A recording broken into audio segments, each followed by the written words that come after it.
Mengapa para wali dikaruniai karomah? Pada masa Nabi orang tidak heran dengan kisah-kisah mukjizat yang diterangkan dalam Al-Quran. Lain halnya ketika umat semakin jauh dari masa kenabian. Umat bakal bertanya-tanya tentang kebenaran kisah-kisah tersebut. Di benak sebagian umat, mereka bertanya-tanya, apa benar kisah-kisah dalam Al-Quran itu hanya fiktif atau legenda belaka? Hal ini sangat terkait dengan keimanan yang bagi sebagian orang perlu pembuktian terdekat. Maka dari itu, munculnya karomah-karomah di tangan ulama-ulama besar dan para wali seperti Syekh Abdul Qadir Jailani salah satunya untuk mengangkat kepercayaan umat supaya lebih tebal keimanannya terhadap mukjizat Nabi Muhammad Shallallahu Alaihi Wasallam, atau mukjizat-mukjizat yang dikisahkan dalam Al-Quran. Maka, lahirlah karomah-karomah atau keistimewaan-keistimewaan tersebut. Seperti Syekh Abdul Qadir Jailani yang dikisahkan Maulana Habib Muhammad Lutfi bin Yahya dalam Secercah Tinta, 2012, memiliki karomah bisa menghidupkan orang yang sudah meninggal. Hal ini akan mempertebal keimanan seseorang bahwa mukjizat yang dimiliki para nabi adalah benar. Buktinya, para ulama penerusnya memiliki keistimewaan yang tidak dipunyai setiap orang. Orang awam atau umum akan semakin kuat, tebal, dan semakin percaya terhadap keistimewaan yang diberikan Allah Subhanahu wa Ta'ala kepada para manusia pilihannya. Demikian juga Imam Yahya bin Hasan yang juga keturunan Syekh Abdul Qadir Jailani akhirnya disebut bin Yahya.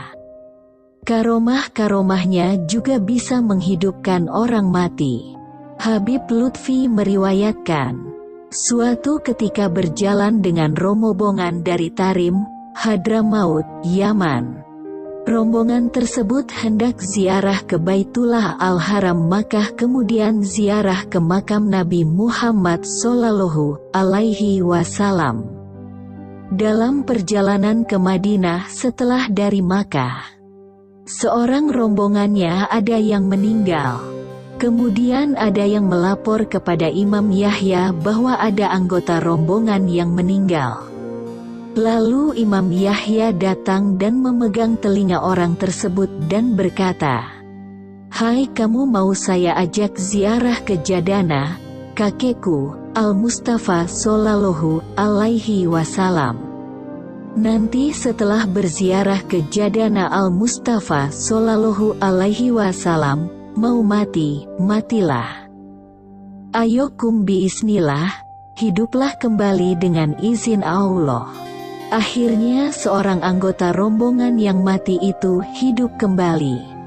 Tetapi ketika kembali sampai di Tarim setelah ziarah ke makam baginda Nabi Muhammad Shallallahu Alaihi Wasallam, orang tersebut meninggal lagi. Itulah asal-usulnya kenapa disebut bin Yahya. Karena mempunyai karamah bisa menghidupkan. Menurut sumber kedua, disebut Yahya itu memang yang memberikan nama adalah baginda Nabi Shallallahu Alaihi Wasallam. Sesuai keterangan Habib Alwi bin Tahir Al-Haddad, Mufti Johor, karomah-karomah seperti itu tercatat tidak sedikit.